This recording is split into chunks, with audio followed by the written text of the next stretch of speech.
দেখছেন কলকাতা টিভি, আপনাদের সঙ্গে আমি অর্পিতা। শুরু করছি সেরা 10।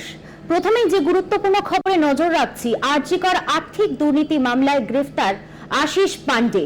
সন্দীপ ঘনিষ্ঠ আশিসকে গ্রেফতার করে সিবিআই। এর আগেও একবার জিজ্ঞাসাবাদ করা হয় তাকে। দীর্ঘ জিজ্ঞাসাবাদের পর গ্রেফতার টিএমসিপির এই চিকিৎসক নেতা। আপনাদের আরো একবার জানিয়ে রাখি, সন্দীপ ঘনিষ্ঠ আশিস পান্ডেকে আজ গ্রেফতার করলো সিবিআই। এর আগেও একবার জিজ্ঞাসাবাদ করা হয় তাকে। দীর্ঘ জিজ্ঞাসাবাদের পর টিএমসিপির এই চিকিৎসক নেতা গ্রেফতার সিবিআইয়ের হাতে। আরজিকর আর্থিক দুর্নীতি দীর্ঘ জিজ্ঞাসাবাদের পর গ্রেফতার টিএমসিপির এই চিকিৎসক নেতা সন্দীপ ঘনিষ্ঠ আশিসকে গ্রেফতার করে আজ সিবিআই।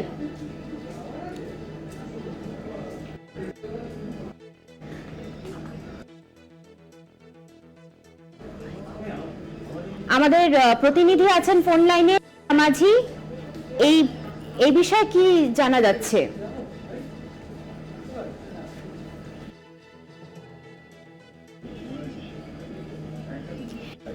রিয়া, এই বিষয়ে কি জানা যাচ্ছে, কি আপডেট রয়েছে তোমার কাছে?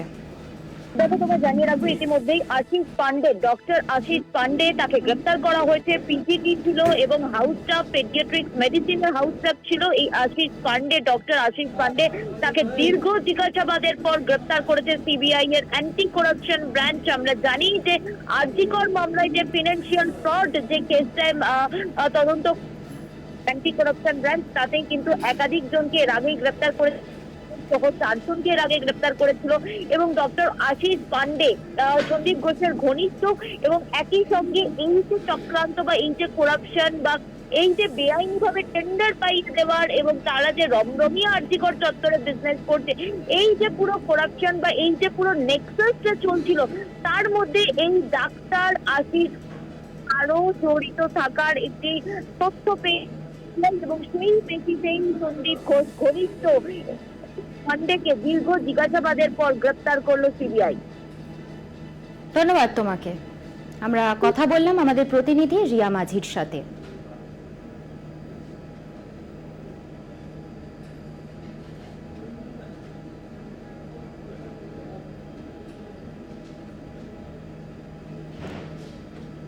আরজিকরের ঘটনায় আরো একটা গ্রেফতার।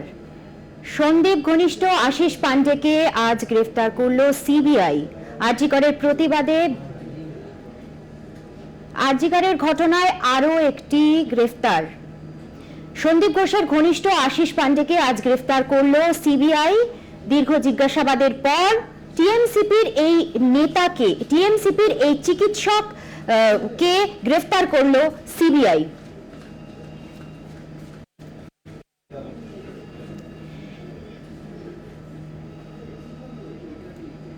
এ বিষয়ে শুভেন্দু অধিকারী কি বলছেন আপনাদের শোনাবো।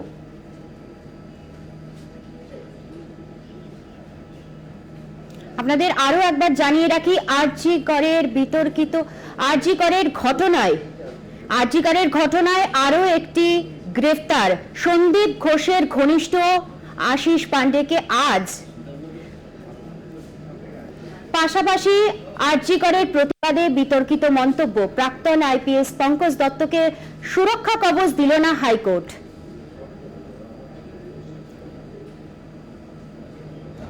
বিচারপতি রাজর্ষি ভরদ্বাজকে আরজিকরের প্রতিবাদে বিতর্কিত মন্তব্য, প্রাক্তন আইপিএস পঙ্কজ দত্তকে সুরক্ষা কবচ দিল না হাইকোর্ট। বিচারপতি রাজর্ষি ভরদ্বাজকে নির্দেশ, সব পক্ষকে তাদের বক্তব্য হলফনামা আকারে দিতে হবে। 18 নভেম্বর পরবর্তী শুনানি।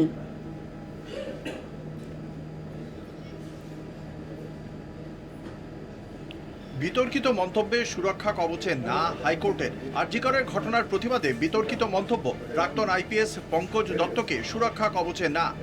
আরজিকর কাণ্ডের প্রতিবাদে এক সভায় বিতর্কিত মন্তব্য করেছিলেন প্রাক্তন পুলিশ কর্তা পঙ্কজ দত্ত। তিনি বলেছিলেন, এই ঘটনা সোনাগাছিতে হলে অবাক হতাম না। এই মন্তব্যের জেরে বিতর্কে জড়িয়েছেন অবসরপ্রাপ্ত আইপিএস অফিসার পঙ্কজ দত্ত। তাঁর বিরুদ্ধে এফআইআর হয় বটতলা থানায়, জারি হয় গ্রেপ্তারি পরোয়ানা।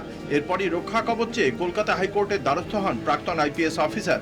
তবে অবসরপ্রাপ্ত আইপিএস পঙ্কজ দত্তর বক্তব্য অনভিপ্রেত বলে মন্তব্য করে তার আবেদনে কোনো সাড়া দিল না হাইকোর্ট। বৃহস্পতিবার মামলার শুনানিতে বিচারপতি রাজর্ষি ভরদ্বাজ বলেন, বিচারপতি, এটা কি করে বলেন? এটা কোনো উদাহরণ হতে পারে না। আমি আপনি যেখানে থাকি সেই জায়গাগুলো কি নিরাপদ বলতে পারবেন? তাহলে হঠাৎ ওই জায়গাকে উদাহরণ মনে হলো কেন? এর থেকে অসম্মান করার জন্য আর কি লাগবে? যেখানে হেল্পলেস মহিলারা থাকেন সেই জায়গা কেন মনে হলো এক্সাম্পল হিসেবে? জয়ন্ত নারায়ণ চট্টোপাধ্যায়, পঙ্কজ দত্তর আইনজীবী। মহিলাদের অসম্মান করার কোনো উদ্দেশ্য ছিল না আমার মক্কেলের। একটা নিরাপদ ও নিরাপত্তাহীন জায়গার উদাহরণ হিসেবে নামটা বলা হয়েছে। এখানে কোনো একজন মহিলাকে উদ্দেশ্য করে কিছু বলা হয়নি। বিচারপতি, তাহলে হঠাৎ রাজ্যের এত জায়গা থাকতে ওই জায়গার নাম মনে পড়ল কেন? এত জায়গা থাকতে ওই জায়গায় নিরাপত্তাহীন এটা মনে হওয়ার কারণ কি? কিভাবে কি ভেবে বলেছেন সেটা বড় কথা নয়। এখানে যেভাবে বলা হয়েছে সেটাই যথেষ্ট ওই মহিলাদের অসম্মান করার জন্য। বিচারপতি রাজর্ষি ভরদ্বাজের নির্দেশ, সব পক্ষকে তাদের বক্তব্য হলফনামা আকারে দিতে হবে। 18ই নভেম্বর পরবর্তী শুনানি। কলকাতা টিভি।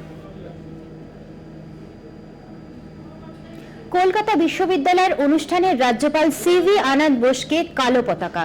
তৃণমূল ছাত্র পরিষদের বিক্ষোভের মুখে রাজ্যপাল। ক্যাম্পাসে ঢোকার মুখে উপাচার্য শান্তা দত্তকে গো ব্যাক।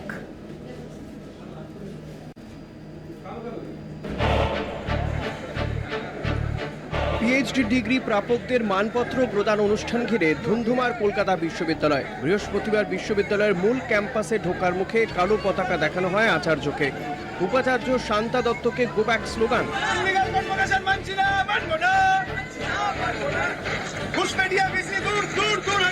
কলকাতা বিশ্ববিদ্যালয় কলেজ স্ট্রিট যে ক্যাম্পাস, সেই ক্যাম্পাসের একেবারে প্রবেশদ্বারের সামনে বসে রয়েছে টিএমসিপি। এই মুহূর্তে বিক্ষোভ প্রদর্শন করছে এবং তোমায় জানিয়ে রাখি, কিছুক্ষণ আগে রাজ্যপাল তথা বিশ্ববিদ্যালয়ের আচার্য সিভি আনন্দ বোসকে ঘিরে তারা বিক্ষোভ প্রদর্শন করেছেন।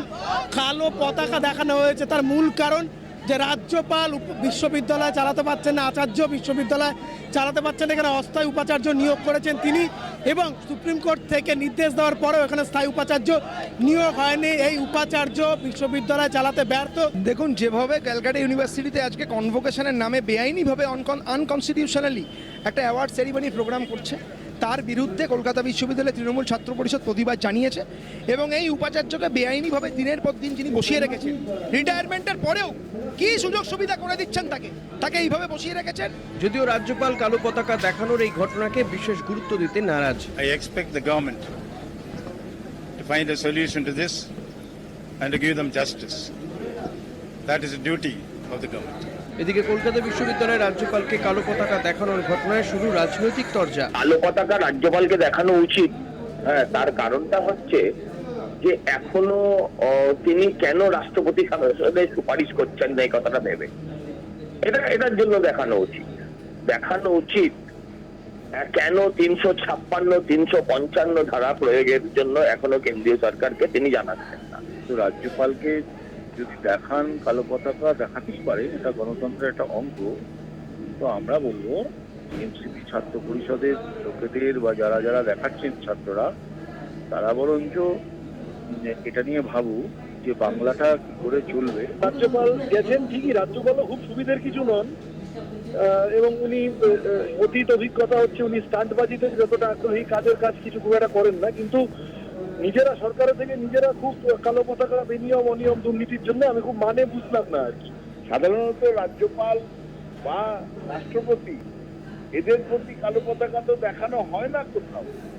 কেন প্রয়োজন হচ্ছে এই সাংবিধানিক পোস্টের লোকটির জন্য কালো পতাকা, সেইটা তাকে বুঝতে হবে, আয়নার সামনে দাঁড়াতে হবে নাকি। ক্যামেরায় দিলীপ রায়ের সঙ্গে শুভঙ্কর মণ্ডলের রিপোর্ট, কলকাতা টিভি।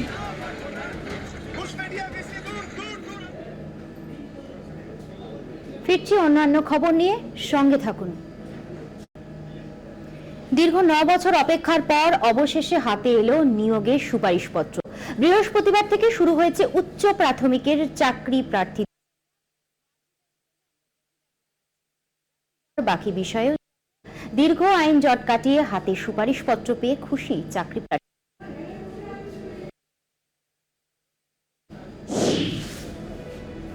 2015 থেকে 2024 দীর্ঘ 9 বছরের অপেক্ষা। আইনি জটে আটকে ছিল উচ্চ প্রাথমিকের নিয়োগ মামলা। হাইকোর্ট থেকে সুপ্রিম কোর্টে শুনানি হয়। দীর্ঘদিন পথে নেমে আন্দোলনও করেছেন চাকরি প্রার্থীরা।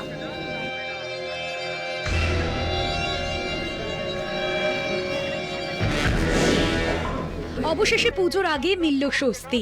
নিয়োগের জন্য দীর্ঘ প্রায় 9 বছরের অপেক্ষার অবসান। হাইকোর্টের নির্দেশে কেটেছে নিয়োগ জট। বৃহস্পতিবার থেকে শুরু হয়েছে নিয়োগ প্রক্রিয়া। প্রথমে উচ্চ প্রাথমিকের মেধা তালিকা প্রকাশ করে স্কুল সার্ভিস কমিশন। পরে এসএসসির তরফে জারি করা হয় কাউন্সেলিং এর বিজ্ঞপ্তি। কমিশন সূত্রের খবর, শূন্য পদের সংখ্যা 14,339। ডিভিশন বেঞ্চের নির্দেশ 21শে নভেম্বরের মধ্যেই 14,052 জন প্রার্থীর সুনিশ্চিত করতে হবে নিয়োগ। সেই মতোই ধাপে ধাপে শুরু নিয়োগ প্রক্রিয়া। স্কুল সার্ভিস কমিশনের 144 জন চাকরি প্রার্থীর মধ্যে হিন্দি মাধ্যমের 125 জন, ইংরেজি মাধ্যমের 3 জন, তেলেগু মাধ্যমের 1 জন, উর্দু মাধ্যমের 15 জনকে বৃহস্পতিবার আচার্য সদনে ডাকা হয়। সকাল 10টা থেকে শুরু হয় কাউন্সেলিং পর্ব। স্কুল সার্ভিস কমিশনে প্রথম দফার কাউন্সেলিংয়ে অনেকেই হাতে পেল সুপারিশপত্র। কাউন্সেলিং এবং রেকমেন্ডেশন পর্বের পর মুখে চওড়া হাসি, কিন্তু জীবন থেকে অনেকটা সময় চলে গিয়েছে। কিন্তু তা হলেও সরকারি চাকরিতে নিয়োগ পাওয়ার যে একটা খুশি উৎসবের আগে, সেটা কিন্তু তারা অস্বীকার করছেন না। অনেক দিনের অপেক্ষা এবং তারপরে আজকে কাউন্সেলিং পর্বের পরে আপনার হাতে এই রেকমেন্ডেশন লেটার এবং সেটা নিয়ে আপনি স্কুলে যাবেন, কি মনে হচ্ছে? আজকে খুব খুশির দিন। 8 বছর অপেক্ষার পর আজকে আমরা রেকমেন্ডেশন লেটার পেয়েছি, সেজন্য অবশ্যই খুশির দিন। কতদিন অপেক্ষা করতে হলো? আমি তো 2011 থেকে অপেক্ষা করছি। 2011-তে পাস করেছি, আবার ভাবলাম যে ওটা দিবে কি না, একটা টেট সার্টিফিকেট দিল। তারপরে 2016 সালেও পাস করেছি, আর 12 বছর আর 10 বছর পরে আজকে হাতে পাওয়া গেল রিকমেন্ডেশন লেটার। 4 অক্টোবর অর্থাৎ শুক্রবার রয়েছে ইতিহাস, নেপালি ও ভূগোলের কাউন্সেলিং। পুজোর ছুটির পর 24, 25, 28 ও 29 অক্টোবর হবে হিন্দি, উর্দু, আরবি, ইংরেজি, বাংলা ও বায়োসায়েন্সের কাউন্সেলিং।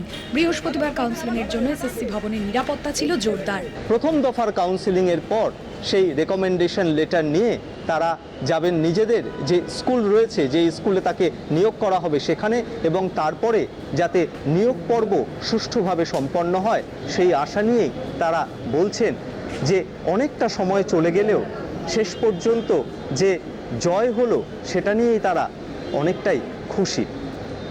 ক্যামেরায় জাহাঙ্গীরের সঙ্গে সত্যসুন্দর ভট্টাচার্য, কলকাতা টিভি। এখন সময় আরো একটা বিরতির। ফিরছি বিরতি নিয়ে, সঙ্গে থাকুন। স্কুলের গাফিলতিতে 5ম শ্রেণীর ছাত্রের মৃত্যুর অভিযোগ। মৃতের পরিবারের অভিযোগ, মঙ্গলবার স্কুলের ভিতর সাপে কামড়ালেও কর্তৃপক্ষ কোনো পদক্ষেপ করেনি। বিকালে বাড়িতে মৃত্যু হয় ওই ছাত্রের। বৃহস্পতিবার স্কুল খুলতেই ধুন্ধুমার পূর্ব বর্ধমানের কাটোয়ার কোশিগ্রাম ইউনিয়ন ইনস্টিটিউটে। স্কুলে বিক্ষোভ পরিবার এবং গ্রামবাসীদের। কিছুই জানতেন না বলে দাবি করেছেন প্রধান শিক্ষক। গ্রেফতার করা হয়েছে প্রধান শিক্ষককে। সকালে সাপের কামড়, বিকেলে বাড়িতে মৃত্যু ছাত্রের। স্কুলে বিক্ষোভ গ্রামবাসীদের। গ্রেফতার প্রধান শিক্ষক। 5ম শ্রেণীর ছাত্রের মৃত্যুতে স্কুলের বিরুদ্ধে গাফিলতির অভিযোগে ধুন্ধুমার কাটোয়ার কোশিগ্রাম ইউনিয়ন ইনস্টিটিউট স্কুলে। মৃত স্কুল পড়ুয়ার পরিবারের দাবি, মঙ্গলবার 8-5টা দিনের মতোই স্কুলে গিয়েছিল 5ম শ্রেণীর ইন্দ্রজিৎ মাঝি। অভিযোগ, স্কুল চলাকালীন 12 বছরের ওই ছাত্রকে সাপে কাটে। শিক্ষকরা চিকিৎসার কোনো ব্যবস্থা না করেই ক্ষতস্থানে ডেটল লাগিয়ে দায় সারে বলে অভিযোগ পরিবারের। বিকেলে স্কুল থেকে বাড়ি ফিরে টিউশন পড়তে গিয়ে অসুস্থ হয়ে পড়ে ওই ছাত্র। কাটোয়া মহকুমা হাসপাতালে নিয়ে গেলে তাকে মৃত বলে ঘোষণা করা হয়। বুধবার মহালয়ার জন্য বন্ধ ছিল স্কুল। বৃহস্পতিবার স্কুল খুলতেই গ্রামবাসীরা সেখানে জড়ো হয়ে বিক্ষোভ দেখাতে থাকেন। প্রধান শিক্ষককে ঘেরাও করা হয়, ব্যাপক ভাঙচুর করা হয় স্কুলে। প্রধান শিক্ষকের চরম শাস্তির দাবি মৃত ছাত্রের পরিবারের। ভাত খেয়েছে, ভাত দিয়ে টিভি দেখেছে, মোবাইল দেখে, পনেরো দুটোর সময় ইয়ে হয়, টিফিন ঠিক আছে। তারপরে ভাত খেয়েছে, ভাত খেলা, টিভি দেখেছে, মোবাইল ইয়ে করেছে। তারপরে বাড়িতে 4 কথা মুড়ি ভেজেছে, তখন একটা ভাত ছিল, মুড়ি খেয়েছে। যে পিলাফট গিয়েছিল 4টের সময়, পিলাফট গিয়েছে, পিলাফট গিয়ে বলছে মাত্রা আমার ঘুরছে। সে তাড়াতাড়ি এসে মাস্টার ও একটা ছেলে দিয়ে তাড়াতাড়ি বাড়ি দিয়ে যায়। তার বাড়ি এসে জল ঢালি তারপর টাকা নিয়ে আসছি। হ্যাঁ হাসপাতাল গাড়ি এখন কি চাইছেন আপনারা? স্কুলে এসে চরম শাস্তি চাই, চরম শাস্তি চাই, হেডমাস্টারের শাস্তি চাই, হেডমাস্টারের শাস্তি। আমি চাইছি হেডমাস্টার কেন আমাদেরকে ফোন করে জানাইলো না, নাম্বার তো দেওয়া আছে, সময় ছুটি দিয়ে দিল না, কোনো ছেলে দিয়ে বাড়ি পাঠাইলো না, মোটরসাইকেল আছে মোটরসাইকেল আছে, তুই বাড়ি আমার দিয়ে এলি না, হ্যাঁ কেন দিলি না? আমি চাইছি স্বাস্থ্য, চরম স্বাস্থ্য হেডমাস্টারের। এরপরে ছুটি হয়ে যাবে, কতকে চাপা পড়ে গেল, এ গেছো চাপা পড়ে যাবে, ও শাস্তি হোক শাস্তি। আমি যাবো স্বাস্থ্য, আবার ছোট ভাই প্রধান শিক্ষকের দাবি ছাত্রের কিছু হয়েছে বলে তিনি বিষয়টি জানতেন না, স্কুলের কেউ কিছুই জানতো না বলে দাবি তার। এটা কোনোভাবেই আমি ডিফেন্স করবো না। একটা ছাত্রের মৃত্যু হয়েছে, যেভাবেই মৃত্যু হোক, যেখানেই মৃত্যু হোক, ডিফেন্স করার মতো কিছু নেই। তাহলে এখানে সাপে কামড়ায়নি বলছে না, আমি বললাম তো আমি তো কিছুই জানি না, এ ব্যাপারে কিচ্ছু জানি না, কোথায় কামড়েছে, সাপে কামড়িয়ে মৃত্যু হয়েছে কিনা, কখন কামড়ালো, এ ব্যাপারে আমি কিচ্ছু জানি না। I know nothing about. আমার স্কুলের কেউ জানে না, ছাত্ররাও তো জানবে, কোনো শিক্ষক। এবং পরশু দিন আমার কারেন্ট ছিল না, এখানে কেবল লাগানো হচ্ছে তার খুলে, সারাদিন গরমে আমরা ম্যাক্সিমাম টিচার এবং ছাত্রছাত্রীরা বাইরেই ঘোরাফেরা করেছি, কেউ জানবে না। স্কুলে উত্তেজনা বাড়লে কাটোয়া থানার আইসির নেতৃত্বে বিশাল পুলিশ বাহিনী ঘটনাস্থলে পৌঁছয়, গ্রেপ্তার করা হয় প্রধান শিক্ষককে। স্কুলের ভিতরে সাপে কাটলেও কি করে এক খুদে পড়ুয়াকে ডেটল লাগিয়ে ছেড়ে দেওয়া হলো তা নিয়ে উঠছে নিন্দার ঝড়। কাটোয়া থেকে চন্দন সেনগুপ্তের report, Kolkata TV.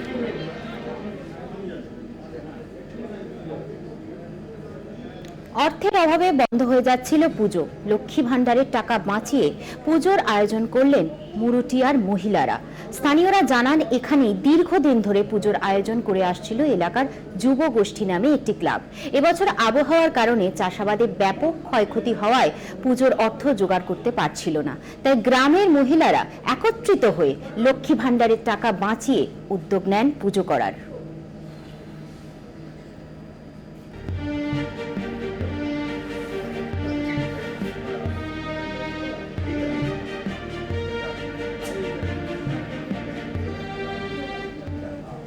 RG Kar issue নিয়ে যখন মহিলাদের নিরাপত্তা নিয়ে প্রশ্ন উঠেছে রাজ্য তথা গোটা দেশে, ঠিক তখনই এক অন্য নিদর্শন ধরা পড়ল নদিয়ার মুরুটিয়ায়। নদিয়ার মুরুটিয়ার দক্ষিণ কৃষ্ণপুর এলাকায় লক্ষ্মীর ভাণ্ডারে টাকা দিয়ে পুজো করছেন মহিলারা। স্থানীয়রা জানাচ্ছেন, এই এলাকায় বেশ কয়েক বছর ধরে পুজো হচ্ছিল, স্থানীয় একটি যুবগোষ্ঠী ক্লাব নামে একটি ক্লাব এই পুজো করছিল। বর্তমানে সেই পুজো প্রায় বন্ধের মুখে। তার কারণ, এবছর আবহাওয়া খারাপের কারণে এলাকার চাষাবাদে ব্যাপক ক্ষয়ক্ষতি হয়েছে। স্থানীয়রা জানাচ্ছেন, ভারত বাংলাদেশ সীমান্তবর্তী এই এলাকার মানুষ চাষাবাদের উপর নির্ভরশীল। চাষে ক্ষতি হলে কীভাবে তারা পুজোর অর্থ ব্যয় করবেন, তাই পুজো প্রায় বন্ধ হয়ে যাচ্ছিল। তখনই তারা বাড়িতে আলোচনা করে। তাই আমরা সবাই মহিলারা মিলে বাড়ির আলোচনা করলাম যে যদি লক্ষ্মীর ভাণ্ডারের কিছু কিছু টাকা জমিয়ে আমরা তো সংসারটা চালাই, লক্ষ্মীর ভাণ্ডারের থেকে কিছু কিছু ছোট ছোট জিনিস আমরা সংসার চালাই, সেটাই থেকে যদি আমরা কিছু কিছু টাকা দিয়ে এই মাকে আনতে পারি, সেই জন্য আমরা লক্ষ্মীর ভাণ্ডারের কিছু কিছু টাকা জমিয়ে বাঁচিয়ে পুজোটা দিচ্ছি। এই কথা কানে যায় এলাকার সমস্ত মহিলাদের। তারা সিদ্ধান্ত নেয় লক্ষ্মীর ভাণ্ডারে টাকা বাঁচিয়ে যদি পুজো করা যায়। যেমন কথা ঠিক তেমনই কাজ। এলাকার সমস্ত মহিলার একত্রিতভাবে আলোচনা করে প্রায় 52 জন মহিলা এই পুজোর অংশগ্রহণ করে। এবছরের এই পুজো সম্পূর্ণ মহিলা পরিচালিত এবং তাদের পুজো হচ্ছে লক্ষ্মীর ভাণ্ডারের টাকা বাঁচিয়ে। ক্লাবের ছেলেপিলে দিতে পারছে না, ফসল নষ্ট হয়ে গেছে, দিয়ে বিক্রি করবে, দিয়ে এখন সেই যুবগোষ্ঠী ক্লাবের ছেলেপিলেরা একটু সিদ্ধান্ত দিল, দিয়ে আমরা তখন মেয়েরা বললাম যে হ্যাঁ আমরা লক্ষ্মীর ভাণ্ডারের টাকা কিছু কিছু জমি তাই পূজাটা দিব, যদি পূজাটা দিতে পারি তাহলে আমরা আনন্দ পাবো। চাষিরা দিশাহীন, তারা যে চাষবাস করে লাভ হবে, সে লাভ থেকে যেটা আনন্দ করবে, সে আনন্দ করার মতো মানসিক অবস্থা তাদের ছিল না। সেই পরিস্থিতি দাঁড়িয়ে আমাদের পুজো পায় বন্ধের মুখেই।